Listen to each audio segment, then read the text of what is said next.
Hello students, welcome to the RS Group of School online classes. Today we are going to start a new chapter, Why Do We Fall Ill? Okay, so now let's discuss to this chapter. So firstly, what is the health? Health can be defined as a state of being well enough to function well physically, mentally and socially. ठीक है, health क्या आपकी होती है कि जिसमें आप physically, mentally और सोशली आप एकदम फिट रहते हैं, वो क्या कहलाती है? हेल्थ कहलाती है।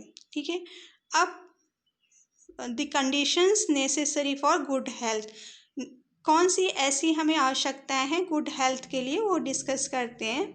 Good health, good physical and social environment, first one is the, second one is the good economic conditions, third social equality and harmony.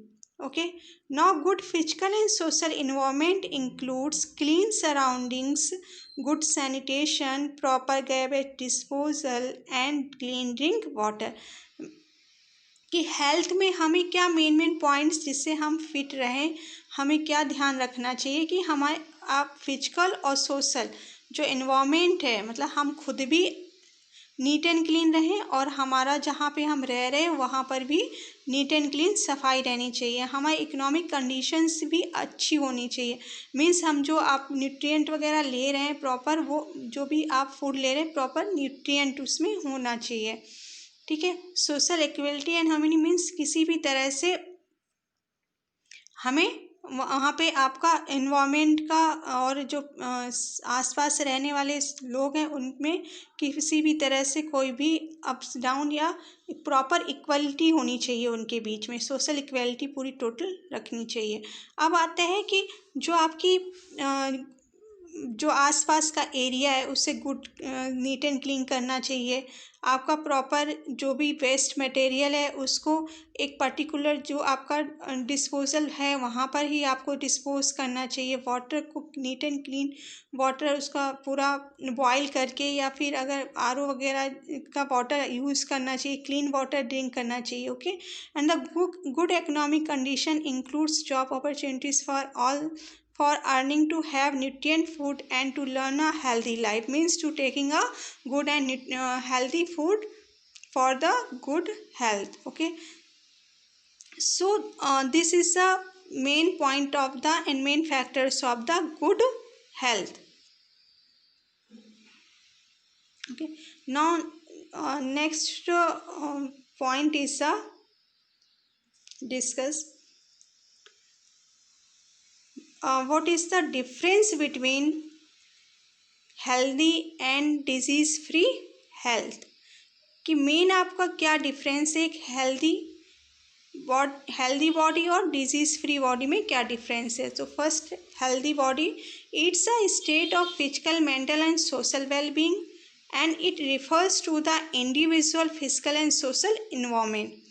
The individual has good health and the mean of the disease free, it's a state of absence from disease, means किसी भी तरह से कोई भी आपकी disease उसमें नहीं होनी चाहिए। it refers only to the individuals, the individuals may have good health or poor health. Okay, so this is a main difference between healthy and disease free health.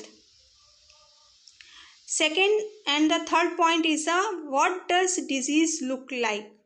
ठीक है, when a person is affected by a disease, either the normal functioning or the appearance of one or more system of the body changes for the worse. These changes give rise to sign of the disease called symptoms. कि हमें ये कैसे पता चलेगा कि हाँ ये healthy person नहीं है, तो क्या रहता है कि जो डिजीज़ होती है जिसे वो व्यक्ति नॉर्मली प्रॉपर डाइट नहीं लेगा, ठीक है ना, उसमें बॉडी में उसमें सिम्टम्स दिखाई देंगे, बॉडी चेंज होने लगेगी, तो हमें पता चल जाता है कि हाँ अगर उसकी बॉडी में कुछ सिम्टम्स साइन कर रहे हैं मीन्स डिजीज़ हो गई है। On the basis of symptoms the physician look for the sign of a particular disease and conduct test to confirm to disease. Okay, जो सिम्टम्स होते हैं उसके बेस पर जो डॉक्टर्स होते हैं वो क्या करते हैं कि उस डिजीज़ को आइडेंटिफाई करके उसमें ट्रीटमेंट करते हैं। अब नेक्स्ट फोर्थ पॉइंट आता है types of the disease. Disease कितने टाइप्स की होती हैं? तो मेन जो डिजीज़ होती हैं वो आपकी first acute disease and second one is a chronic disease. Acute disease are disease which last only for a short period of time and does not have long term effect on health. Means जो disease कुछ समय के लिए human body में होती है वो आपकी क्या कहलाती है? Acute disease. वो थोड़े समय बाद खत्म हो जाती है। For example cold, cough, typhoid, cholera etcetera. And the chronic disease are disease which last for a long time and has long term lasting drastic effect on health। Means जो आप डिजीज़ ह्यूमन बॉडी पर बहुत लंबे समय तक रहती है और बहुत ही ज़्यादा उस पर इफेक्ट डालती है, और कभी कभी जिससे जो पर्सन होता है, जो पेशेंट होता है, उसकी डेथ भी हो जाती है, वो हमारी है chronic disease. For example diabetes, tuberculosis, elephantiasis, arthritis and the cancer. ठीक है, इसमें ये जो आपकी डिजीजेस होती हैं वो क्या रहेंगी आपकी, इसमें ट्रीटमेंट करने के बाद भी आपको रेस्ट नहीं मिलता, वो जो सिम्टम्स होते हैं वो ख़त्म नहीं होते हैं और फिर वो बहुत डिजीज़ लॉन्ग लास्टिंग हो जाती है, काफ़ी लंबे टाइम तक चलती है। Okay, third infection disease. ठीक है, अब आता है ये, तो मैंने आपको उसमें अभी डिजीज़ के टाइप्स की बात कर ली। अब डिजीज़ जो होती हैं वो टू टाइप्स में और भी होती हैं। एक infection disease means communicable disease, second non infection disease, non communicable disease. Okay, so क्या हुआ टाइप्स ऑफ डिजीज़ में? First one is a acute disease, second one is a chronic, third one is a infection disease, fourth non infection disease. तो let's discuss what is the infection disease. Infection disease are disease which spread from an infected person to a healthy person through air, water, food, vectors, physical contact और sexual contact। ठीक है, जो disease हम एक person से दूसरे person में जो कि हेल्दी है, ठीक है, उसमें पहुंच जाती हैं, वो कहलाती हैं इन्फेक्शन डिजीज़ या communicable disease. For example common cold, chicken pox, mumps, measles, typhoid, cholera, tuberculosis, malaria, AIDS etcetera. Fourth number पे non infection disease means non communicable disease. Which disease are not spread from an infection person to a healthy person, that is a very rickets, scurvy, night blindness, diabetes, cancer, high blood pressure etc। Means जो disease किसी भी एक infected person से spread नहीं होती, किसी दूसरे व्यक्ति में नहीं जाती है, वो आपकी कहलाएगी नॉन कम्युनिकेबल डिजीज़।